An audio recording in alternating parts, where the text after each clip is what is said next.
श्री जगदीश प्रसाद गुप्ता छत्तीसगढ़ शासन में chief engineer के पद से रिटायर होने के बाद श्री द्वारिका महाराज स्मृति न्यास के तत्वाधान में श्री द्वारकाधीश एवं बागेश्वर महादेव मंदिर का वर्ष 2005 में अपने पुत्रों इंजीनियर कुंजन गुप्ता एवं इंजीनियर भुवन गुप्ता के सहयोग से अवंती विहार रायपुर छत्तीसगढ़ में निर्माण करवाया। श्रीमद् भागवत कथा, राम कथा, गीता तत्व, वेदांत आदि के तात्पर्य को व्यासपीठ से कहने के कारण संतों द्वारा इन्हें आचार्य श्री जगदीश भी कहा जाता है। अपना संपूर्ण जीवन परमात्मा की सेवा में दिया उन्होंने परमात्मा भगवान श्री द्वारिकाधीश के दिव्य गुणों और कर्मों को लेकर अभी तक 15 ग्रंथ लिखे हैं, जिन ग्रंथों को भारतवर्ष के जगत गुरु और महापुरुष संतों के द्वारा आशीर्वाद प्राप्त हुआ है। उनके ग्रंथ श्री राम कथा अमृत से अनमोल का उद्बोधन आप सुन रहे हैं। उनके इस ग्रंथ में 7 विचार हैं।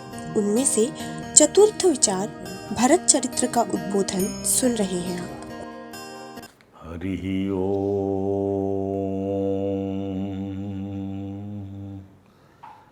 योगाय योगपतये योगेश्वराय गोविंदाय नमो नमः। विश्वाय विश्वपतये विश्वेश्वराय गोविंदाय नमो नमः। सर्वाय सर्वपतये सर्वसंभवाय गोविंदाय नमो नमः। सच्चिदानंद रूपाय विश्वोत्पत्त्यादिहेतवे तापत्रय विनाशाय श्री कृष्णाय वयं नमः। रामाय रामचंद्राय रामभद्राय वेदसे रघुनाथाय नाथाय सीताया पतये नमः। रामं रामानुजं सीतां भरतानुजं भरतं सुग्रीवं वायुसेनं प्रणमामि मुहुर्मुहुः। शमं प्रशान्तं सुमुखं दीर्घचारु चतुर्भुजं सुन्दरचारुग्रीवं सुकपोलं शुचिस्मितं समानकर्णविन्यस्तस्फुरन्मकराकृतिकुण्डलं हेमाम्बरं घनश्यामं श्रीवत्सां श्रीनिकेतनं शङ्खचक्रगदा पद्मवनमाला विभूषितं नूपुरैर्विलसितपादं कौस्तुभप्रभयायुतं। द्युमत्किरीटकटकटिसूत्रांग सर्वांग मनोहरं कृपाप्रसादेक्षणं सुकुमारम् अभिध्यायेत् सर्वांगेषु मनो दधत्। हरे राम राम राम हरे हरे, हरे कृष्ण कृष्ण कृष्ण हरे हरे। बोलिए परात्पर परम त्रिलोकी नाथ भक्त वांछा कल्पतरु भक्त वत्सल कृपण वत्सल शरणागत वत्सल भगवान श्री द्वारकाधीश महाराज की जय। भगवान श्री बांके बिहारी लाल की जय। भगवान श्री रास बिहारी लाल की जय। भगवान श्री राधा दामोदर नाथ की जय। भगवान श्री राधा कृष्ण सरकार की जय। श्री सद्गुरु भगवान की जय। समस्त गुरु भगवान की जय। श्री चैतन्य महाप्रभु जी महाराज की जय। देवर्षि नारद जी महाराज की जय। भगवान श्री व्यास जी महाराज की जय। परम भागवत भगवान श्री सुखदेव जी महाराज की जय। जय श्री राधे, जय जय श्री श्याम। आइए श्री राम कथा अमृत से अनमोल जो हमारा ग्रंथ है, इसके चतुर्थ विचार भरत चरित्र पर हम विचार कर रहे हैं। अभी तक हमने आपको सुनाया कि भरत जो है दुहाई पर दुहाई दे रहे हैं और विश्वास दिला रहे हैं जनमत, अपने जनमत को तैयार कर रहे हैं कि राज्य पाने के लिए उन्होंने कोई षड्यंत्र नहीं किया अपनी माता के साथ मिलकर, न ही उनकी कोई संलिप्तता है राघवेंद्र को वनवास भेज देने के लिए। कि उनकी माँ ने दूसरी वरदान के फलस्वरूप मांगा। इसके लिए उन्होंने बहुत सारे पातकों की, बहुत सारे पाप कर्मों की वजह से जो सजाएं, जो नरक मिलते हैं, उसकी भी बात किया कि इस तमाम किस्म के 2800 प्रकार के रौरव नरक का भागी बनूं यदि मैं या मेरा अंतः मन इस प्रकार के अपराध की संलिप्तता में पाया गया हो। मुझे तो बिल्कुल मालूम ही नहीं कि यहाँ पर क्या हो रहा है, क्या नहीं हो रहा है। सारा घटनाक्रम मेरी अनुपस्थिति में हुआ और मेरी माँ ने सब कुछ किया। इसमें मेरा कोई भी मेरी सहमति अनुमति का प्रश्न ही नहीं खड़ा होता है। ये सब उसने स्वतः अपने हिसाब से, अपने अंतःकरण की स्वार्थपरक वृत्ति से कर डाला, और जिसके लिए उसको जो है मैंने इसी प्रकार से उसको मैंने माँ कहना बंद कर दिया। सब बातें उन्होंने कहा और अब सामने, इनके सामने ये सारा परिवेश, सारी परिस्थितियाँ जो बनी हुई हैं, महाराज दशरथ का मृतक शरीर पड़ा हुआ है तेल के कढ़ाई में राजमहल में, और अब संस्कार करना जरूरी है। उस परिस्थिति में राज्य चलाने के लिए भी कोई व्यक्ति चाहिए जो राजा का काम काज कर सके, वो तो वही करेगा। एक समस्या ये है, उधर राघवेंद्र वन में चले गए हैं। अब ये सब चीज़ों पर जो है बड़ा विचार विमर्श चल रहा है। तो यहाँ पर सारा 13 दिन का संपूर्ण संस्कार हो गया, भरत जी ने सब कर डाला, और 13वें दिन फिर से जो है वह महाराज दशरथ के शोक में सब डूब गया पूरा परिवार। 13वें दिन भरत और शत्रुघ्न महाराज दशरथ की स्मृति में पुनः बिलख बिलख कर रोने लगे। सब काम कर डालने के बावजूद, सारा उनका अंतिम संस्कार कराने के बाद फलस्वरूप सारा समाज पुनः दुख से कातर होकर विलाप करने लग गया। राज परिवार का सुख जनता का सुख होता है, राज परिवार का दुख जनता का दुख होता है। तब गुरुदेव वशिष्ठ जी ने कहा कि हे भरत, भूख प्यास शोक मोह तथा जरा मृत्यु, ये 6 बातें, ये द्वंद्व जो है, 3 द्वंद्व कहते हैं या 6 बातें कह लीजिए, सभी प्राणियों में समान रूप से पाए जाते हैं। इन्हें रोकना सर्वथा असंभव है। अतः ऐसी स्थिति में इस तरह शोक न करें आप, न शोभा देता, न करना चाहिए। सुनहु भरत भावे प्रबला, बिलखि कहु मुनिनाथ, हानि लाभ जीवन मरण, जस अपजस विधियां तुम। मुनिनाथ ने कहा, सुनहु भरत भाई प्रबल, बिलखि कहे मुनिनाथ। वशिष्ठ जी ने भरत जी को सांत्वना देते हुए कहा, क्या कि भरत सुनो, जो होने वाली बात है, जो होने वाली बात है वह बड़ी होनहार है, वो बड़ी बलवान है। हानि लाभ जीवन मरण यश अवजस, ये सभी विधाता के हाथ में, इसलिए बड़ी बलवान है। आपके हाथ में होती तो आप सब उलट पुलट देते, आपके हाथ में नहीं, आपसे बलशाली है ये होनहार, ध्यान दीजिए। तो इस प्रकार विचार करने पर आप किसी को दोष नहीं दे पाएंगे, तात किसी पर क्रोध नहीं कर पाएंगे। आप विचार करिए कि विधना का ये जो किया कराया है, किसको दोष दिया जाए, समझौता ही करके चलना पड़ेगा। महाराज दशरथ किसी प्रकार के शोक सोच के योग्य नहीं है। उनका प्रताप देवताओं तक को स्वीकार होता था। उनकी भक्ति और विवेक से ऋषि मुनि भी उन्हें आशीर्वाद ही दिया करते थे। अरे भरत, शोक करना ही है और निंदा करना ही है तो उस राजा के लिए करो जो नीति नहीं जानता, जो प्रजा को प्रिय ना हो, उसके लिए शोक करो। जो नीति नहीं जानता, जो मूर्ख है, जो विद्वान नहीं है, जो प्रजा को प्रिय नहीं है, प्रजा को दुख पहुंचाता है, उस बनिए के लिए शोक धनवा होकर विकृपण है। बनिया जो है, पैसा है परंतु जो है दान धर्म नहीं करता, किसी की मदद नहीं करता, दान धर्म और शक्ति के लिए खर्च नहीं करता, अतिथि सत्कार नहीं करता, शोक करना है तो उस ब्राह्मण के लिए करो। भरत जो अपना धर्म छोड़कर विषय भोगों में लीन रहता है। भरत, इसका अर्थ क्या है? ये सब उदाहरण देख के समझाने का जो एक विद्वतापूर्ण तरीका होता है कि इनके लिए शोक करो, आप इनके लिए शोक करो। विधना के बनाए विधान में आप किसको दोष दे सकोगे? क्या आपके हाथ में है? क्या रहा आपके हाथ में?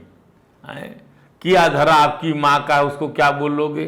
किया धरा जो पति पत्नी के महाराज और महारानी के बीच की बात, वहाँ क्या बोलोगे?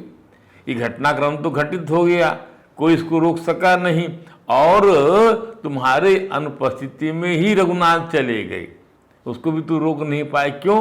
ऐसी शर्त ही ला दी गई थी कि राजसी कपड़ा त्याग दो, भोजन त्याग दो, सब चीज़ें ऐसा किया गया है। राघवेंद्र के साथ में जो व्यवहार हुआ है उस रात, उस सुबह, उससे के दूसरे दिन जो व्यवहार हुआ है, वास्तव में उस पाप की तो वह बात ही नहीं कर सकता।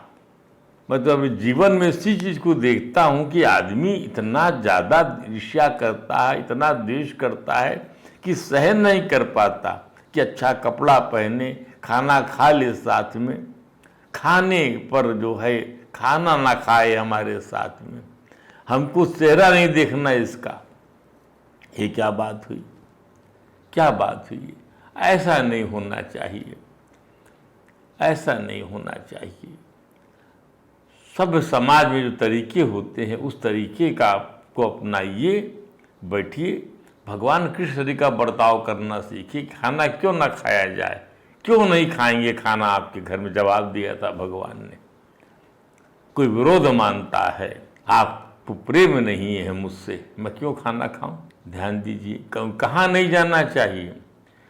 जहाँ आपके जाने से कोई व्यक्ति असहज हो जाए, जैसे कि दक्ष हो गए असहज अपनी पुत्री को वहाँ पाकर, उनको लगा कि शंकर भगवान आ गए जो इन्होंने अपमान किया था भरी सभा में।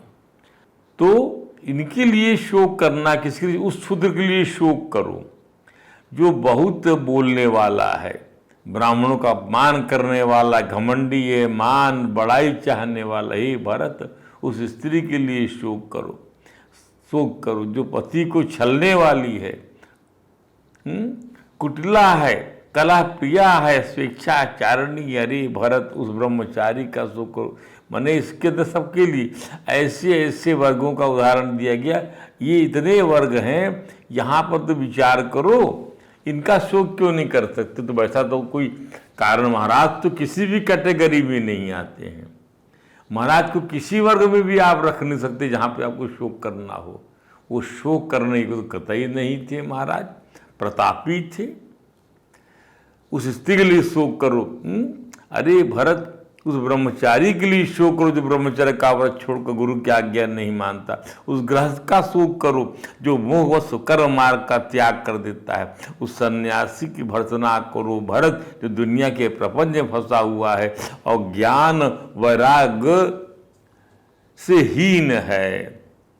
सन्यासी ज्ञान वैराग्य से हीन है और दुनिया के प्रपंच की बात का फंसा हुआ है उसमें, अज्ञान वैराग्य। ऐसे सन्यासी के लिए शोक करो। राम राम, क्या दुर्गति को प्राप्त होगा? ये ब्रह्मा, ये सन्यास तो दुर्गति को प्राप्त होगा। ये प्रपंच में फंसा हुआ अभी तक, ये गृहस्थ अभी तक जो है ये कर्म का त्याग कर दिया है। इस गृहस्थ के लिए शोक करो, इससे दुर्गति प्राप्त होगी। इस ब्रह्मचारी के लिए शोक करो जो गुरु का वचन नहीं मानता है। इस स्त्री के लिए शोक करो जो पति को छलने वाली है। तो भगवान प्रस्थ, गृहस्थ, संन्यास आश्रम, ब्रह्मचर्य आश्रम, तमाम आश्रमों के लोगों को सामने रख दिया कि इस वर्ग के लोग जो हैं यदि उससे विपरीत काम करते हैं, निषिद्ध काम करते, उनके लिए शोक करो। चुगलखोरों के लिए शोक करो, बिना कारण क्रोध करने वालों के लिए शोक करो, माता पिता गुरु बंधु भाइयों के साथ विरोध रखने वालों की शोक करो। ये प्राणी ही सोच के योग्य है। अरे मुनि वशिष्ठ अपनी सांत्वना देखिए, सांत्वना का स्तर देखिए।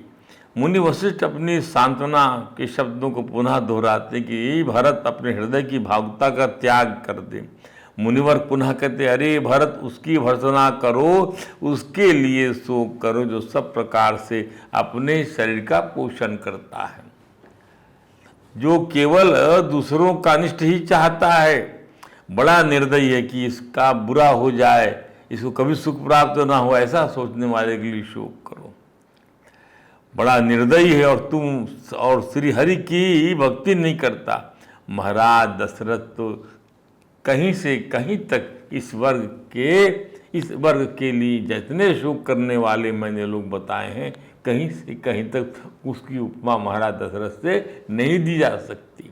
उन कदापि शोक करने योग्य नहीं है, जिनका प्रभाव 14 लोकों में था। भरत, गुरुदेव की समझाइश पर साधारण प्राणी को भी सोचना चाहिए कि वह चुगलखोरी, अपने शरीर को ही पुष्ट करने का कर्म करता है, चुगलखोरी करता है, भगवान की भक्ति न करने जैसा काम करता है, बहुत बोलने के स्वभाव जैसी उसकी आदत है, कुटिलता, छलने का स्वभाव है उसका, कपट रखता है हृदय में, दान धर्म की प्रवृत्ति का न होना, प्रपंच को न समझने जैसे आदि निंदनीय कर्मों से बचता है।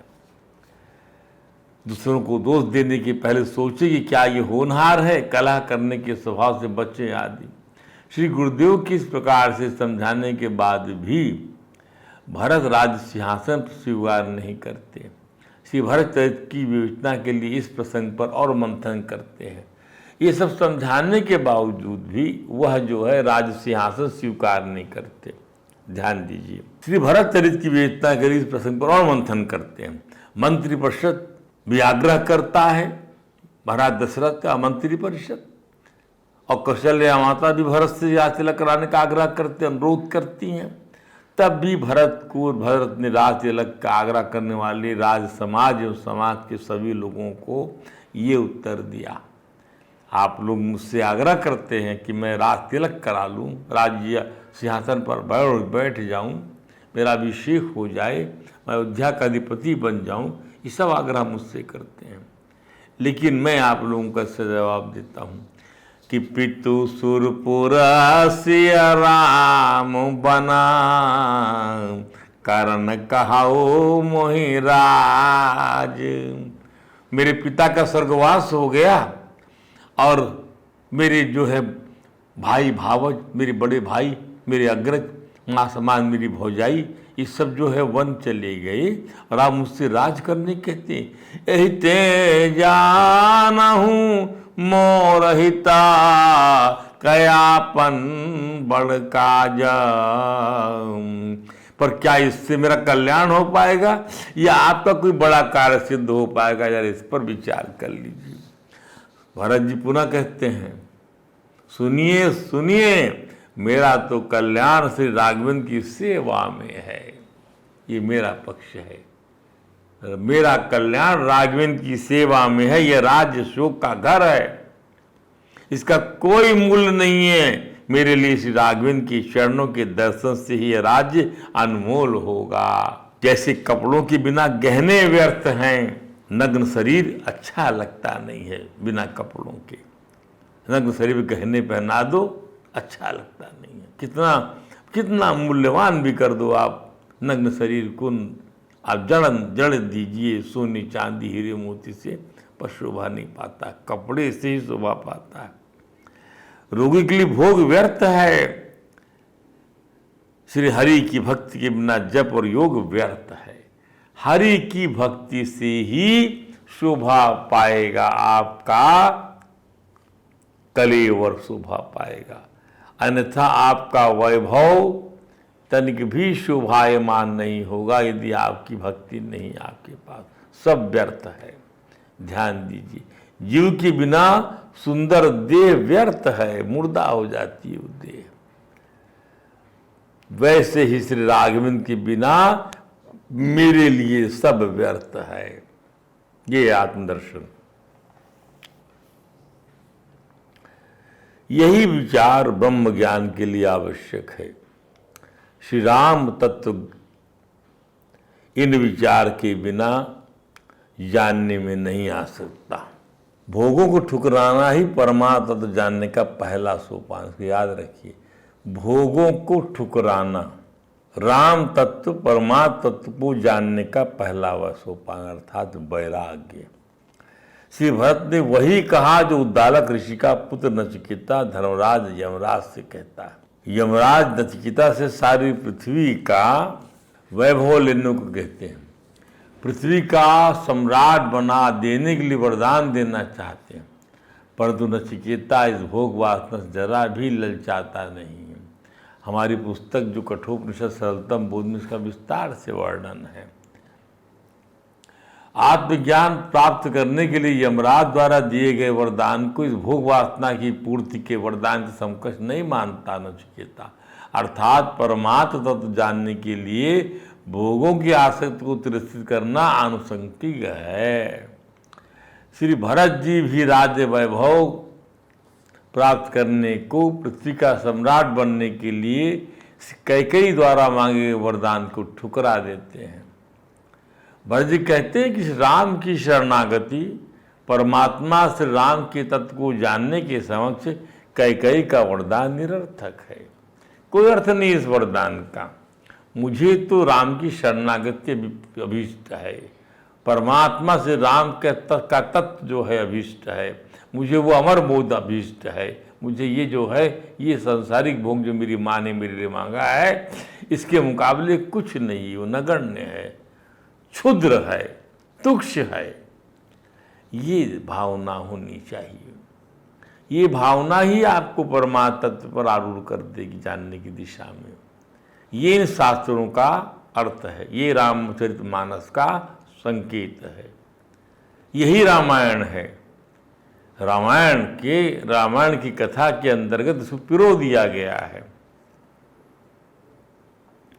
कि आत्म तत्व यदि आपको जानना है, श्री राम को आपको जानना है, रघुनाथ के तत्व को आपको जानना है, तो आपको भोगों को ठुकराने का अंतःकरण होना चाहिए। आपका अंतःकरण भोगों को ठुकराने के लिए तत्पर होना चाहिए। और खुद जिसको आप चाहते हैं उस तत्व को, वो तो खुद ही भोगों को ठुकरा दिया। वो भोग समझिए, उसके लिए वन भी राज्य है, और जो है ये पत्थर और हीरे मोती जड़े हुए खंभों और दीवारों से निर्मित भवन भी राज्य है। ध्यान दीजिए। तो कैकेयी का वरदान निरर्थक है इस चीज के सामने, अनर्थकारी भी है। भोगों की निस्सारता तो एक लघु कारण है, भोगों की निस्सार एक छोटा सा कारण है। श्री राम तत्व ब्रह्म तत्व की महिमा ऐसे अनेकानेक भोगों को देने की सामर्थ्य रखती है, परंतु कोई समझता क्यों नहीं कि रघुनाथ जो हैं विभीषण क्या था। अभी सब प्रसंग आएगा तो आप विचार करिए। लतियाया जाता था रावण के दरवाजे पर, लतियाया जाता, ना कोई नीति की इज्जत करता था रावण, ना भ्रातृ प्रेम का कोई गौरव रखना चाहता था रावण, ना भ्रातृ प्रेम, ना पुत्र की बात का मनन करना। अहंकार इस सीमा तक जो है पहुंच जाए कि किसी की बात, और कोई बात समझा नहीं रहा है, अपने अनुभव से बता रहा है, तो वहाँ पर एक दृष्टिकोण ये वाला आता है। बिल्कुल यही दृष्टिकोण दुर्योधन का भी बन गया। बहुतों ने बहुत कुछ समझाया उसको, लेकिन समझ में उसको नहीं आया। क्या है कारण इसका? इसका कारण जो है आपकी बुद्धि से परे है, इसलिए इसकी विवेचना खाली आपको सीखने के लिए समझना चाहिए, इसको सीखने के लिए। तो आसानी से परब्रह्म का तो झोली में नहीं गिर जाता, इसके लिए विशुद्ध अंतःकरण चाहिए। ब्रह्म तत्व आसानी से झोली में नहीं गिर जाता। श्री भरत ने प्रत्यक्ष में सभी को अपने विशुद्ध अंतःकरण के दर्शन करा दिए, और श्री राम की कृपा को प्राप्त करने के लिए उनका राज सिंहासन उन्हीं को समर्पित करने के प्रस्ताव को सभी राज्य समाज से अनुमोदित कराकर अपने यश की कीर्ति पताका को सारी दिशाओं में फैला दिया। ये राम का राज्य उन्हीं को ही समर्पित करना होगा, ये है मेरे हृदय में। सब लोगों ने सहमति दे दिया। राम की कृपा प्राप्त करने के लिए उनका राज सिंहासन उन्हीं को समर्पित करना होगा। इससे उनके यश की कीर्ति की पताका सब दिशाओं में फैल गई। श्री राम के यशोगान से ही सभी का यशोगान सिद्ध होगा, ऐसा सिद्धांत प्रतिपादित कर सभी को श्री राघवेंद्र की कृपा दृष्टि के अमृत पान के लिए सभी को श्री राघवेंद्र की कृपा दृष्टि के अमृत पान के लिए चित्रकूट चलने को तैयार कर लेते हैं। राज तिलक की सारी सामग्री भी साथ में ले लेते हैं। पूजा की सामग्री, भगवान के पास जाओ मिलने के लिए तो पूजा की सामग्री, अपना हृदय भी सजा लो, भर लो अपने हृदय को। समर्पण के भाव से भर लिया भरत ने, और भर लो, और स्थूल चीजों को रख लो थाल में, वो भी रख लिया गया। इसको राज्याभिषेक नाम दिए। हम रोज ये राज्याभिषेक करते, रोज ये राज्याभिषेक करते ठाकुर जी का। हमारे आप राजा हो, हमारे आप पिता हो, हमारी आप माता हो, हमारे सब कुछ हो, आप ठाकुर हो हमारे। ये पूजा नहीं है, राज्याभिषेक, उनको ही सब कुछ समर्पण करने की प्रक्रिया है ये, जो हमारे नित्य पूजन में हम करते हैं। पर हमारा भाव विशाल होना चाहिए। हम यदि इस भावना से उनको समर्पित करेंगे तो हमें वो राजा बना देंगे भगवान। आप छोटी सी भावना से पूजा करते हैं तो छोटी सी भावना की पूर्ति करते हैं भगवान। भगवान तो भावग्राही जनार्दन हैं। आप राज तिलक करने जाइए उनका, कि ठाकुर जी का राज तिलक करेंगे, ऐसी भावना से पूजन करिए। तन से, मन से, धन से, सभी से करिए।